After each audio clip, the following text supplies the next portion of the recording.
Investir dans l'avenir, vaincre le paludisme, c'est le thème retenu cette année pour la célébration de la journée internationale de lutte contre le paludisme. Au Mali, 75% des femmes enceintes et 70% des enfants de moins de 5 ans dorment sous moustiquaires et de nouveaux types de vaccins sont en test au niveau du centre de recherche et de formation sur le paludisme. Sport, football, important dispositif de sécurité autour de la rencontre retour du tour de cadrage de la Coupe CAF, prévu dimanche prochain au stade Omnisport Modibo Keïta, entre le Djoliba AC et la Real de Bamako.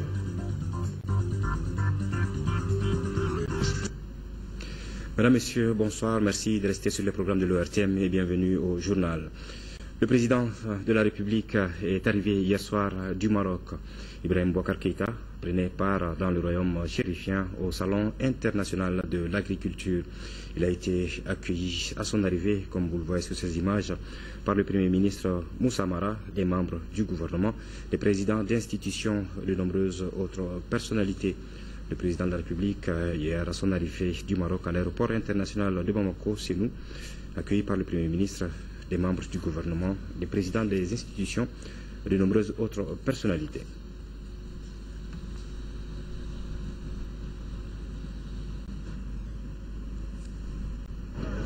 Le président de la République a pris part donc au Salon international de l'agriculture du Maroc, au salon qui a donc eu lieu à Meknes. Justement, le 9e Salon international de l'agriculture au Maroc s'est ouvert hier jeudi dans la ville de Meknes.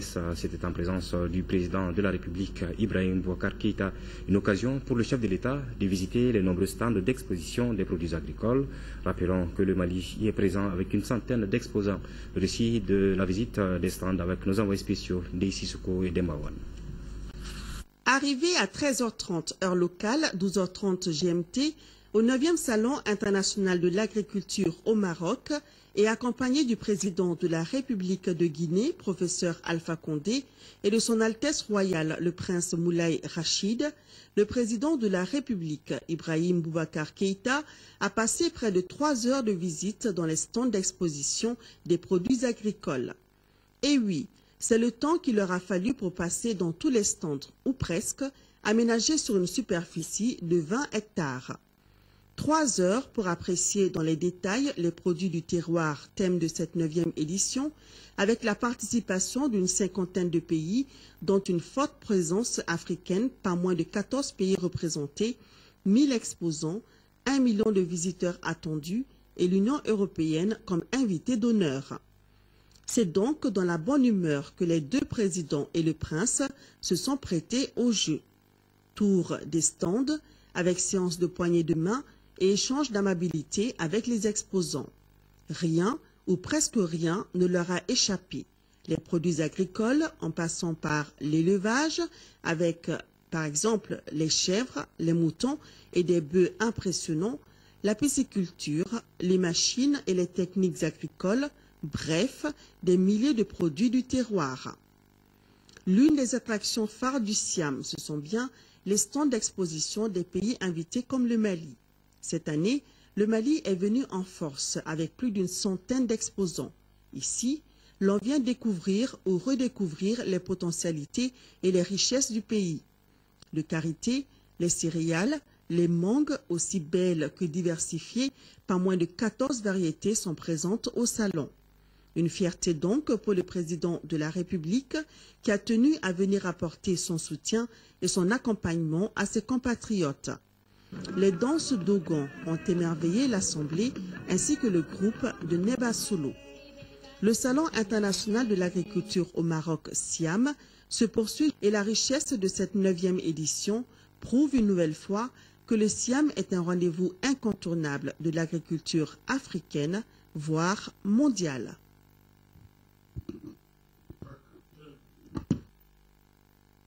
Je vous le disais dans les titres, à l'instar des autres pays du monde, le Mali célèbre aujourd'hui, 25 avril, la journée mondiale de lutte contre le paludisme. À cette occasion, la semaine nationale de lutte contre le paludisme a été lancée. Le thème retenu cette année est investir dans l'avenir, vaincre le paludisme. Selon le ministre de la Santé et de l'Hygiène publique, 75% des femmes enceintes et 70% des enfants de moins de 5 ans dorment sous moustiquaires. Pour la lutte contre la maladie, le nouveau projet des 2 nouveaux types de vaccins sont en train d'être testés par le Centre de recherche et de formation sur le paludisme. Moussa Fani. 112 milliards de francs CFA, c'est à ce montant qu'on estime les pertes économiques dues au paludisme au Mali selon une étude de l'Institut national de recherche en santé publique.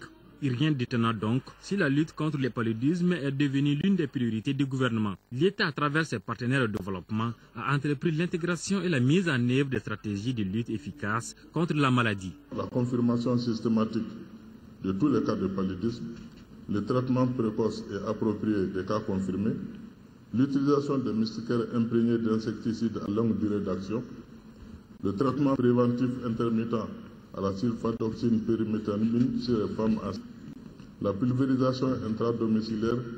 Le thème choisi pour la période 2013-2015, investir dans l'avenir, vaincre le paludisme, est un cru de ralliement qui vise à accroître l'investissement afin d'accélérer les actions pour vaincre définitivement le paludisme.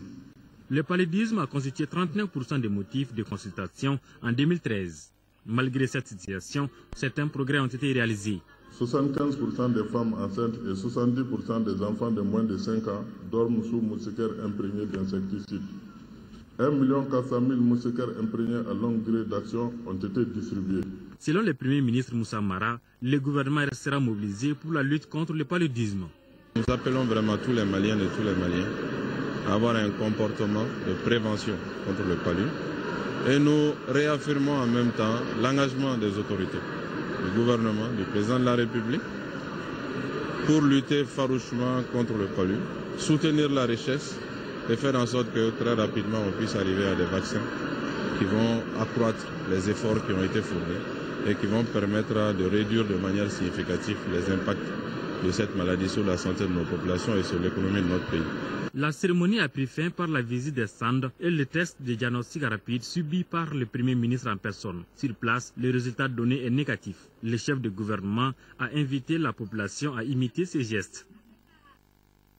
Place de la République, au cours de la séance plénière d'hier, l'Assemblée nationale a adopté un troisième projet de loi relatif au règlement général du budget 2011. Le projet de loi relatif au budget rappelle en même temps les réalisations multiples exécutées ou réalisées en 2011, qui sont entre autres la construction du lycée, le centre de santé, entre autres. Avant la fin de cette session, le président de l'Assemblée nationale, Issa Kassi, de faire au niveau des structures en charge de cela. Pour l'état d'exécution du budget d'État 2011, plusieurs projets ont été exécutés comme par exemple la construction de 10 lycées, d'un institut de formation professionnelle, d'une maternité, un service de néonatologie au centre de référence de la commune 5, l'achèvement des travaux de construction du 3e pont, la réhabilitation du pont des Martyrs, des routes et des forages, pour ne citer que cela. Ce projet de loi a été effectivement adopté par les députés par 123 voix pour, 0 contre, 0 abstention. Autre ordre du jour, la constitution de différents réseaux de parlementaires et des groupes d'amitié appelés à renforcer les relations entre notre Assemblée nationale et celles d'autres pays à travers le monde. Il s'agit des réseaux des jeunes, des femmes, ceux relatifs aussi à la population, à l'éducation et à l'économie solidaire. Visite ce matin du président de l'Assemblée nationale que nous retrouvons au Salon international de l'agriculture SIAGRI 5e édition au Palais de la Culture. Isiaka Sidibé, accompagné d'une forte délégation, a apprécié les produits locaux exposés ainsi que les énergies renouvelables, entre autres. Nyanya Alou Traoré. S'il y a une partie du Salon international de l'agriculture qui a le plus attiré l'attention du président de l'Assemblée nationale, c'est bien le parc animalier. En Bonpeul, Issaka Sidibé a l'œil pour reconnaître un bon taureau et c'est surtout l'apprécier. Cet animal que je vois là, c'est la première fois de ma vie que je vois une telle bête. Je n'étais pas du tout fondé à croire qu'un animal comme ça pouvait exister chez moi. Une vingtaine de stands ont également été visités par le président de l'hémicycle. Fort impressionné par le savoir-faire des membres du secteur agricole, le président s'est dit fier et satisfait de constater que le domaine évolue à hauteur de souhait. Mon pays est en train de faire, j'allais dire, des miracles. Parce que tout ce que j'ai été amené à voir aujourd'hui, vraiment m'a convaincu que nous sommes sur la bonne voie. Tel que l'a souvent dit le chef d'État, c'est le monde agricole, notre monde, c'est lui qui va sans doute être la vraie solution. Un rappel sur la loi de politique foncière agricole en instance à l'Assemblée nationale. Au président de déclarer que le nécessaire sera fait pour qu'enfin cette loi soit votée pour le grand soulagement du monde agricole. Toutes les lois qui confortent notre situation alimentaire, qui confortent notre économie d'une manière générale, dès qu'elles arrivent, elles sont examinées prioritairement. Au terme de cette visite, Issaka Sidibé a encouragé et félicité le président de l'APECAM, Bakary Tougoula, pour la bonne organisation du SIAGRI. Il a aussi réitéré le soutien de l'Assemblée nationale au monde agricole. Le gouvernorat du district de Bamako a abrité la rencontre de synthèse des missions d'élaboration du recueil annuel 2014, une organisation du Conseil économique, social et culturel. Reportage de Isaac Tchenou. Il s'agit de la deuxième revue harmonisée des projets programmes eau, environnement, urbanisme et habitat. Les acteurs des différents domaines feront l'analyse technique et financière du dernier bilan, entre autres. Le secrétaire général du ministère de l'Environnement, de l'eau et de l'assainissement a exhorté les participants à faire une contribution de qualité. Il s'agira pour vous, les acteurs, de procéder à une analyse critique du bilan physique et financier des politiques mises en œuvre au niveau du secteur, du cadre de partenariat entre acteurs et de l'état d'exécution des projets et programmes afin d'identifier les principales contraintes qui entravent leur mise en œuvre et ce, en vue de proposer les mesures et solutions nécessaires à l'atteinte des objectifs fixés. L'analyse du secteur eau, environnement, urbanisme et domaine de l'État révèle que d'importants efforts ont été faits à travers l'élaboration et la mise en œuvre de différentes politiques et stratégies. Voilà, le ministre de l'Intérieur et de la Sécurité a rencontré hier les membres de la Commission nationale des frontières. Au centre de cette rencontre, le fonctionnement de la Commission et les difficultés qu'elle rencontre au quotidien, ainsi aussi la politique nationale des frontières a été largement évoquée. Alousseni Touré. La politique nationale des frontières adoptée en octobre 2000 est un instrument de gestion des frontières qui privilégie la notion d'intégration. C'est le cas, par exemple, avec le Burkina et le Sénégal, où des équipements collectifs ont été réalisés pour le bénéfice des populations de part et d'autre de la frontière commune. Le rôle de la Commission nationale des frontières consiste à suivre et à appliquer les décisions de l'État en matière de gestion des frontières. Nous avons fait un peu le point des travaux de cette commission dans le cadre de la matriculation de la frontière Mali-Sénégal. Vous savez, quand on parle de frontières, c'est des textes juridiques, c'est des textes anciens, c'est des archives qu'il faudrait rechercher. Et le ministre a bien compris, il a marqué toute la disponibilité du département pour appuyer la commission dans le cadre de recherche documentaire, dans le cadre de recherche de solutions à tous les problèmes frontaliers que nous connaissons. Ce n'est pas de problème grave. Aujourd'hui, nous sommes dans l'intégration de proximité, dans le développement de la coopération transfrontalière. On peut dire que, grosso modo, vraiment, la coopération frontalière se porte très bien avec l'ensemble de nos voisins. Le ministre de l'Intérieur et de la Sécurité, qui est un fin connaisseur du dossier, a félicité les membres de la Commission pour la qualité du travail abattu et les a également exhortés à plus de persévérance dans cette œuvre. La rencontre s'est déroulée en présence des gouverneurs de région, des acteurs majeurs de cette politique. Activité ministérielle toujours, le ministre de l'Enseignement supérieur et de la Recherche scientifique, Maître Muntagatal, dans le cadre de la prise de contact avec les acteurs et partenaires de l'école, a tenu une séance de travail avec le bureau de coordination de l'Association des élèves et étudiants du Mali, hier jeudi 24 avril, au cabinet de son département. Lors du jour de cette importante rencontre a porté sur le partenariat bilatéral franc et sincère que le ministre entend renforcer avec cet acteur privilégié de l'école malienne qu'est l'AEM. Le ministre Tal a pris bonne note des doléances des élèves et étudiants et les a assurés de son entière disponibilité à œuvrer avec eux, main dans la main, à la résolution des problèmes de l'école malienne, dans un climat apaisé de mutuelle compréhension et de patience. Avant de lever la séance, le ministre Tal a invité ses partenaires à l'instauration d'une tradition de rencontre. Le ministre tchèque de la Défense est en visite dans notre pays. Il a été reçu ce matin par son homologue malien. Les deux ministres ont revisité les axes de coopération bilatérale dans le domaine de la défense. Il faut rappeler que plusieurs officiers maliens ont été formés en République tchèque. Aujourd'hui, une trentaine de soldats tchèques se trouvent dans notre pays dans le cadre de la MINUSMA. Agali Agissa. Un contingent d'une trentaine de soldats tchèques séjourne au Mali dans le cadre de la mission multidimensionnelle intégrée des Nations Unies pour la stabilisation au Mali, MINUSMA. Le ministre tchèque de la Défense est au Mali pour s'enquérir des conditions de travail de ses compatriotes engagés dans la formation de nos militaires et la sécurisation de certaines structures de l'Union européenne. Je suis très content que nos soldats sont actifs ici depuis plus d'une année et j'espère qu'ils vont rester chez vous, et j'en suis sûr, encore pour une période prochaine. Et aussi, je dois souligner que la coopération avec nos amis français est d'une très bonne qualité. On a parlé des possibilités de coopération d'équipement pour les armées, de possibilités de formation, parce qu'on a une université qui est assez connue, une université militaire, qui même dans le passé a eu de nombreux étudiants des pays africains. Le ministre s'est longuement entretenu avec son homologue malien qui a réaffirmé l'intérêt que le Mali accorde au renforcement de l'axe Bamako-Prague. Nous avons pensé que leur présence dans le cadre de cette mission va nous donner l'opportunité de renforcer nos relations bilatérales. L'une des premières tâches que nous aurons dans les semaines, dans les mois à venir, c'est comment, dans le cadre du mémorandum que nous avons déjà, comment le transformer en accord de coopération et comment renforcer, diversifier, consolider cette coopération-là. Sur l'ensemble des volets, c'est-à-dire principalement l'équipement, la formation. Le ministre tchèque a passé en revue les troupes avant de prendre congé de son homologue. À votre connaissance, c'est de communiquer avant de poursuivre ce journal dans le cadre de son programme de visite au service relevant de son département.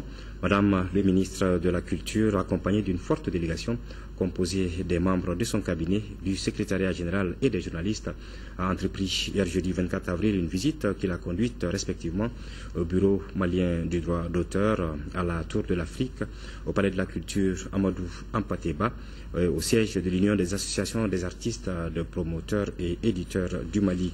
À chacune des étapes de cette sortie ministérielle, le ministre a visité les locaux des différentes structures.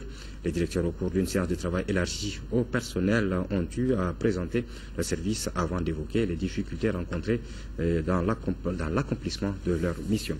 Et puis le ministre du Travail, de la fonction publique et des relations avec les institutions, Bokar Moussa Diarra, accompagné de son homologue de l'emploi et de la formation professionnelle, Mahaman Babi, se sont envolés pour Windhoek en Namibie.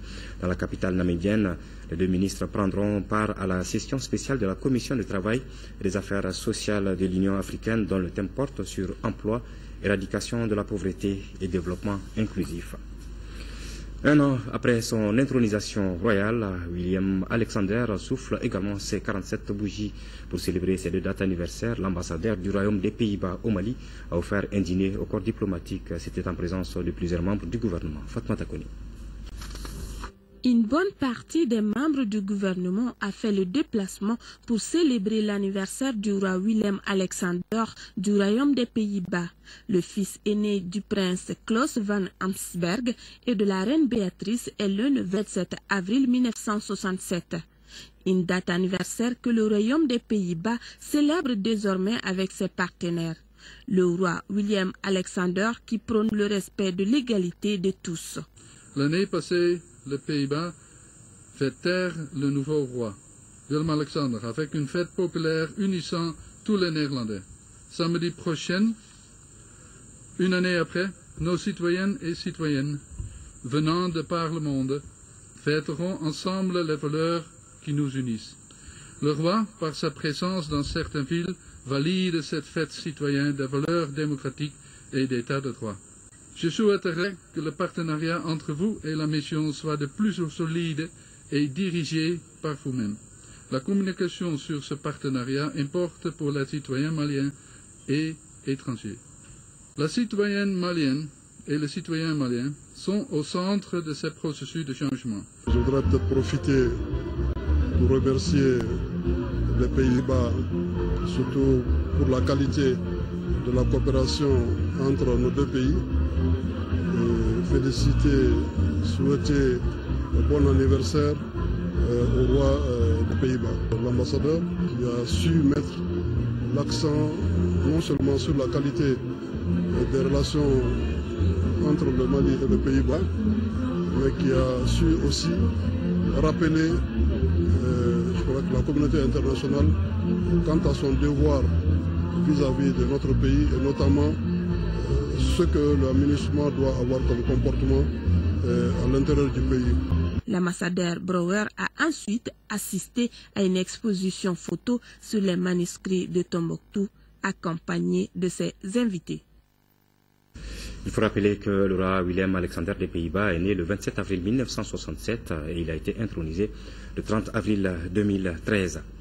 Dans le souci de créer et de renforcer un cadre de partenariat dynamique entre les acteurs et partenaires de l'école, le ministre de l'Éducation s'est rendu en première région. Au cours de cette visite, Mme Togola Jacqueline Marie Nana a invité tous les acteurs et partenaires de l'école à jouer leur partition pour le mieux-être de l'école. Envoyés spéciaux, Mamoudou Sidibé et Abdraman Keïta. Des Nioro du Sahel, première étape de cette visite du ministre Akaï, en passant par Djema, les problèmes de l'école sont presque identiques. Effectifs pléthoriques, manque de formation au niveau du personnel enseignant, manque de matériel et le non-respect des normes au niveau des écoles privées. Le département est en train de réfléchir pour voir comment l'État peut encadrer les médecins. Parce que il y en a beaucoup qui ne répondent pas aux normes. L'école malienne dans la région de Caille souffre du manque d'infrastructures, manque de maîtres formés correctement. Et l'éducation nationale va mettre le paquet, va prendre des dispositions pour remédier dans les meilleurs délais à cette situation catastrophique dans la région de Caille. Ces nombreux problèmes qui se posent à l'école en termes de défis ne peuvent pas être gérés à partir de Bamako. D'où l'intérêt de cette visite du ministre qui lui a permis d'écouter, d'échanger en vue de créer un cadre de concertation fécond. Nous sommes venus pour rencontrer les acteurs de l'école. Donc nous avons pris bonne note de tout ce qui a été dit. Et nous allons, une fois de retour à Bamako, échanger avec les structures concernées, les directions concernées sur ces différents problèmes afin de trouver des solutions idoines dans les meilleurs délais. L'affaire de l'école doit être une affaire de tous, dira Mme Togola Jacqueline Marinana. Selon elle, chacun doit se sentir concerné pour développer une action participative dans le seul but de relever immédiatement certains défis qui se posent à l'école. Pour la résolution des problèmes, les échanges avec les responsables régionaux ont permis de mieux situer les niveaux de responsabilité. État, collectivité à travers les comités de gestion scolaire et le comité régional d'orientation. Restons en première région avec la pose de la première pierre ce jeudi du bâtiment devant abriter le guichet unique de Caille. Cette cérémonie a regroupé autour du président du conseil régional de Caille, ses partenaires français de la région Nord-Pas-de-Calais, le représentant du ministre de l'Industrie et de la Promotion de l'Investissement, du directeur général de l'Agence pour la promotion des investissements au Mali et les porteurs de projet. Ce projet global de mise en place des équipements et services est initié par le conseil régional de Caille, accompagné par le conseil régional Nord-Pas-de-Calais de France et l'Agence française de développement. Jafar Aïdara. Cette pose de la première pierre marque le début des travaux du bâtiment devant abriter le guichet unique qui contribuera au développement économique du Mali à travers un accompagnement et une assistance de proximité aux opérateurs économiques. Nous sommes heureux d'y être aussi pour lancer ces nouveaux programmes aux côtés de l'ensemble des opérateurs qui sont autour de moi, mais aussi vous êtes ici nombreux à être des acteurs de cette aventure que nous commençons. L'ouverture d'un guichet unique à Caille s'inscrit sans nul doute dans le cadre du développement du secteur privé qui constitue un axe majeur de tous les cadres de référence prônés par nos autorités et leur ambition de faire du secteur privé le principal vecteur de la croissance économique et du développement de notre pays. Je suis sûr et certain que ces différents projets vont participer à la promotion du développement au niveau de la région de Caille. C'est vrai que tout ceci a été possible grâce à l'engagement du président Percheron et de tout le conseil régional de la région de Nord-Pas-de-Calais pour pouvoir accompagner de façon efficace les efforts que le conseil régional et toutes les populations de la région de Caille entreprennent tous les jours Cette convention a été signée par le Conseil régional de Caille, le Conseil régional de Nord-Pas-de-Calais et les 5 opérateurs porteurs du projet à Caille. Le ministre de la Santé et de l'Hygiène publique est allé s'imprégner des réalités de l'hôpital de Gao sur le terrain. Ousmane Pouné a remercié les agents de l'association humanitaire de Gao AHIG qui ont vaillamment fait face aux difficultés pendant la crise.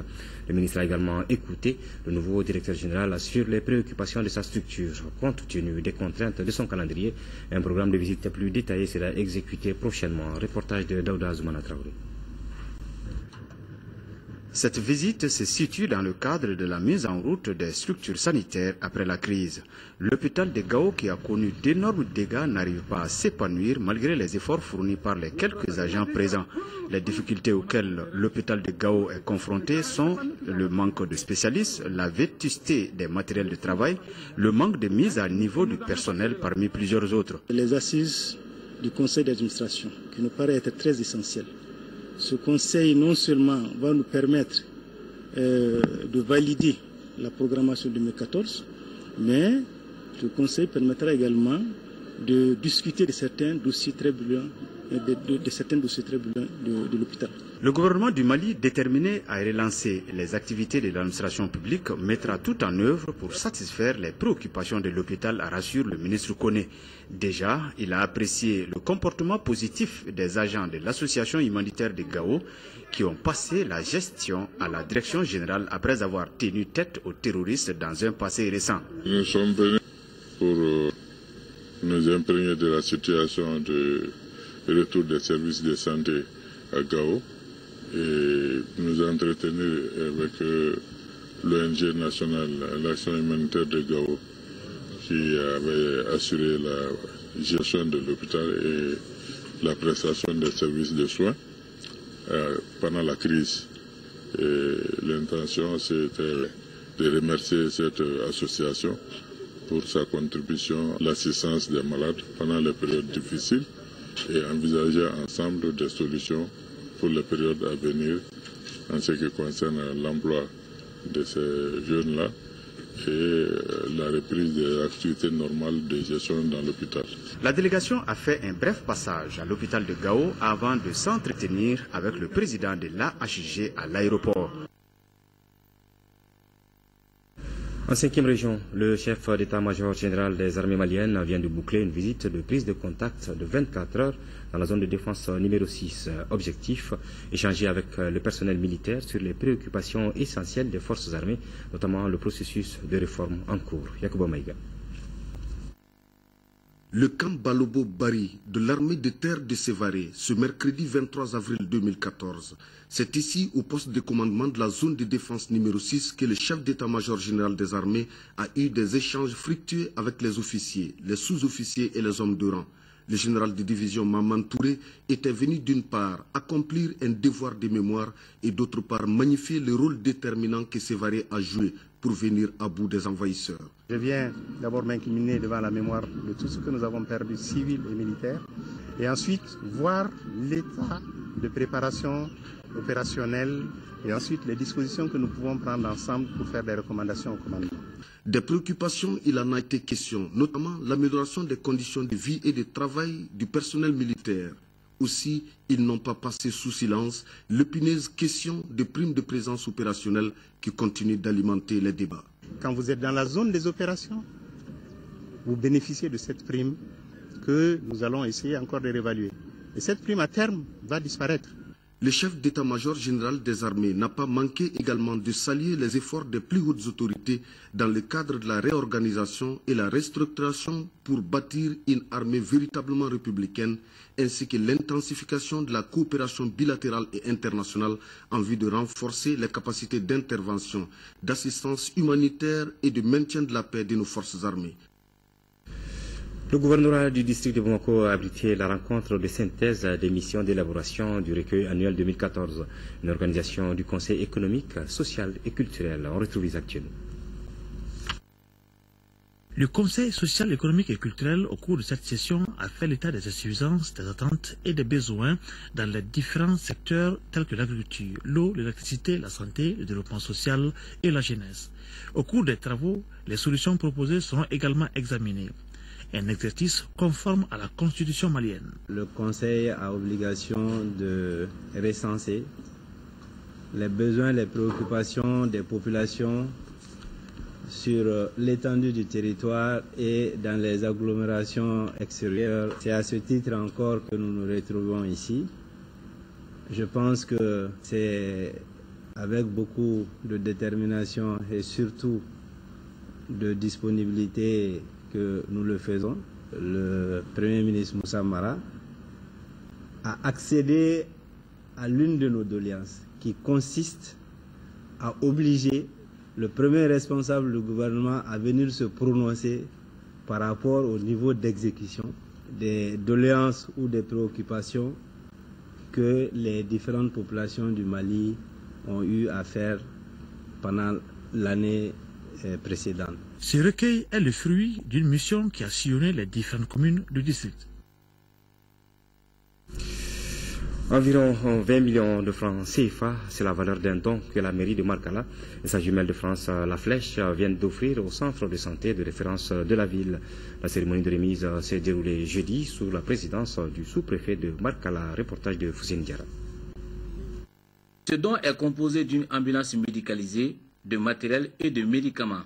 Le tout pour une valeur d'environ 20 millions de francs CFA. À travers cette donation, la mairie de la commune de Marcala et sa partenaire La Flèche veulent soulager la souffrance des populations de Marcala. Toutes ces actions rentrent dans le cadre du jumelage entre la commune rurale de Marcala et la municipalité de La Flèche en France. C'est le lieu d'ici d'adresser tous mes remerciements et ma profonde reconnaissance au maire de La Flèche, à toute sa population et au Lions Club en France. Cette donation des deux mairies a été fortement appréciée à sa juste valeur par les responsables de Marcala au nom des populations. Il faut dire que le besoin était très grand parce que au niveau du CCRF de Marcala, nous n'avons qu'une seule ambulance qui fait les évacuations des femmes enceintes en difficulté d'accouchement vers l'hôpital régional et également les blessés aussi que nous ne pouvons pas prendre en charge sont évacués dans la même ambulance. La commune de Marcala est jumelée à la ville française La Flèche depuis 2002. Les autorités coutumières de Bamako se sont rendues à la ferme Clédou. L'objectif de cette visite est de sensibiliser les jeunes du Mali pour un changement de mentalité. Cette visite a permis à la délégation d'apprécier les différentes réalisations de la ferme. Compte rendu de Lamine Keita. Cette visite des autorités coutumières de Bamako s'inscrit avant tout dans le cadre de la sensibilisation de la jeunesse des régions et des villes du Mali afin qu'elle change de mentalité en s'inspirant de l'exemple de ce promoteur malien dont la réalisation a séduit plus d'un, car son projet constitue un véritable secteur créateur d'emplois pour les jeunes. Cette visite nous a donné beaucoup d'idées parce que ça nous a permis de constater que beaucoup de choses sont possibles dans notre pays. Nous avons un message à l'endroit de la jeunesse de notre pays parce que nous avons constaté que nos jeunes sont désœuvrés. Nous ne devons pas baisser les bras parce que nous devons nous dire qu'on a beaucoup de potentialités. À la ferme Clédou, la délégation a pu visiter entre autres la miellerie, les bovins et caprins des races tchadiennes et soudanaises, des dromadaires, des œufs d'Autriche et des Autriches. Toute chose qui a émerveillé la délégation. C'est une occasion qui m'a permis aujourd'hui de voir de mes propres yeux une réalisation que je peux même considérer comme un miracle. Je ne m'attendais pas à voir ce que je viens de voir. Et les animaux de toutes les races et de toutes les espèces. Les autorités coutumières de Bamako étaient accompagnées pour la circonstance de leur hôte allemand. Le Forum des organisations de la société civile de l'Afrique de l'Ouest, en partenariat avec l'APDF, a organisé une caravane sur le mariage précoce. Une caravane qui a fait le tour de la commune 4 avant d'arriver à Dogoféré, après Talco. Les caravaniers ont fait passer des messages sur l'abandon du mariage précoce au Mali. Reportage de Fatoumata Kone. Le mariage précoce est un frein au développement de la jeune fille. Le mariage précoce est une atteinte à la santé de la jeune fille et stop au mariage précoce. Ce sont là les slogans brandis par les jeunes filles de l'APDF et du Forum de l'Organisation de la Société Civile de l'Afrique de l'Ouest à l'occasion de la caravane sur le mariage précoce. Caravane qui a pris le départ devant le siège de l'APDF en passant par la place Cannes tout en longeant cette route pour traverser Talco, une manière pour les caravaniers de faire passer des messages sur l'abandon du mariage précoce au Mali. Le but de la caravane, c'est d'aller jusqu'à la base et que les jeunes filles et les jeunes gens échangent avec les populations et disent aux populations à la base les dangers du mariage précoce. Le Mali est l'un des pays de l'Afrique de l'Ouest où la pratique du mariage précoce est la plus répandue. Quand vous êtes soumise au mariage précoce, vous ne pouvez plus aller à l'école. Vous changez de priorité. Maintenant, votre priorité, c'est de vous occuper de la famille. La population a réservé un accueil chaleureux aux caravaniers, histoire de prouver que le message sur le mariage précoce est passé. Cela en présence des parents d'élèves et des autorités communales.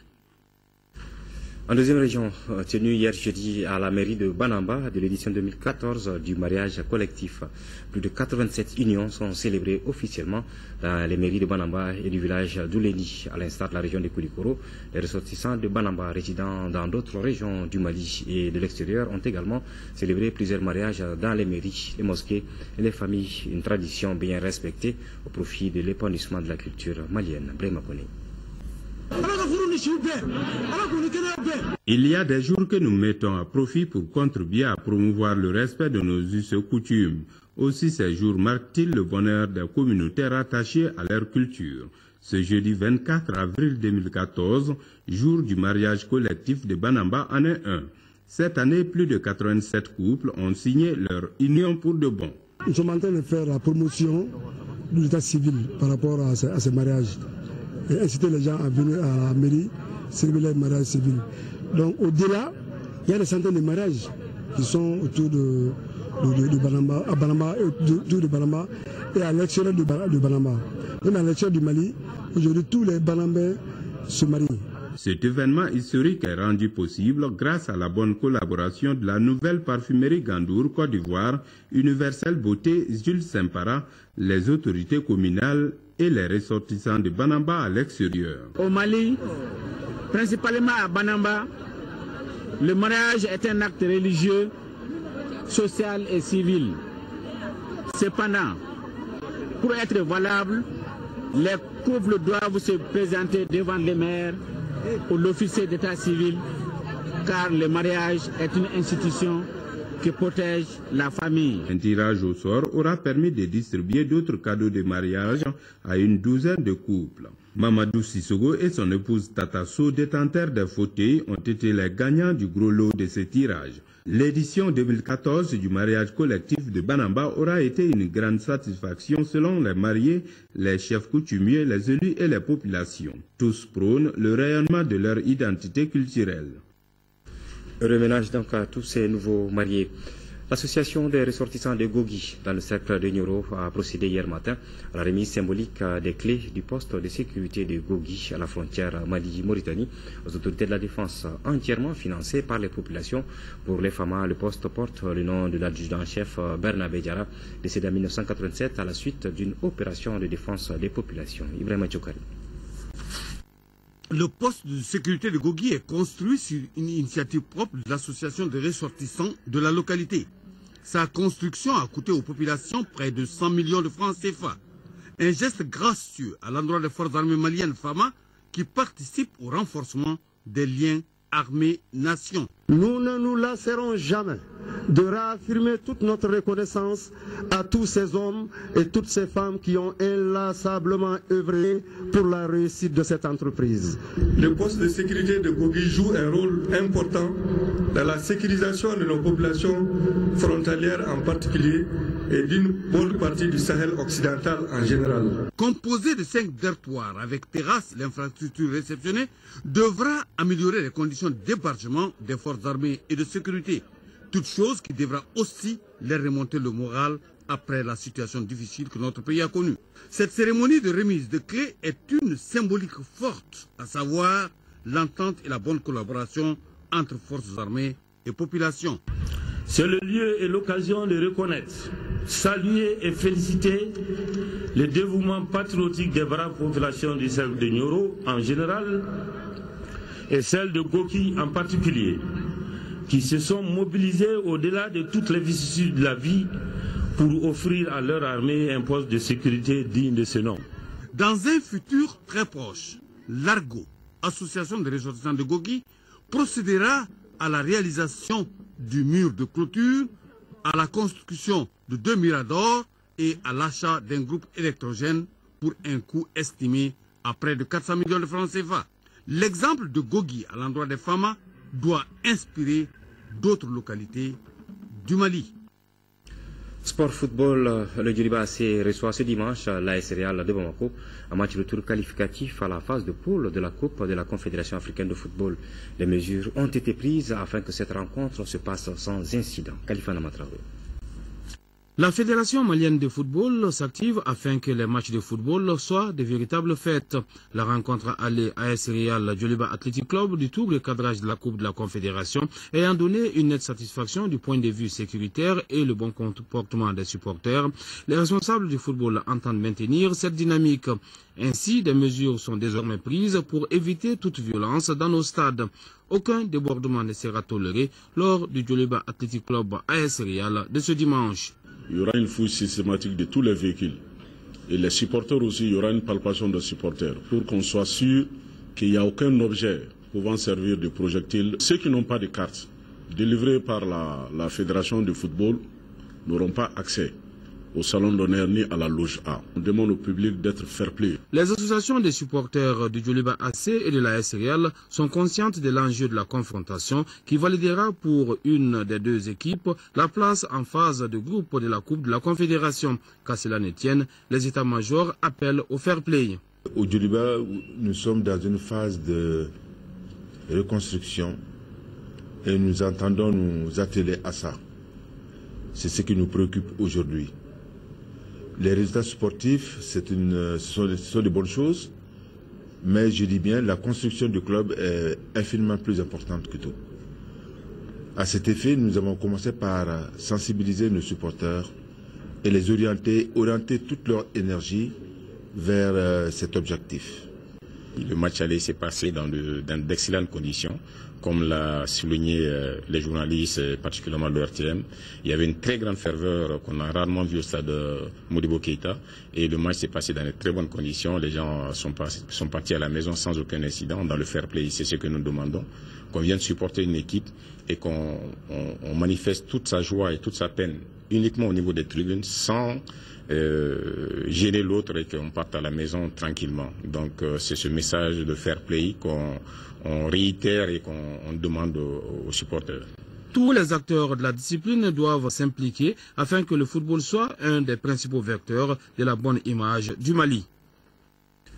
Voilà, après ce journal, vous pourrez suivre l'intervention du président de la République, Ibrahim Boubacar Keïta, devant la communauté malienne du Maroc. C'est tout pour cette édition que j'ai eu le plaisir de vous présenter. Merci de l'avoir suivi et bonne suite des programmes.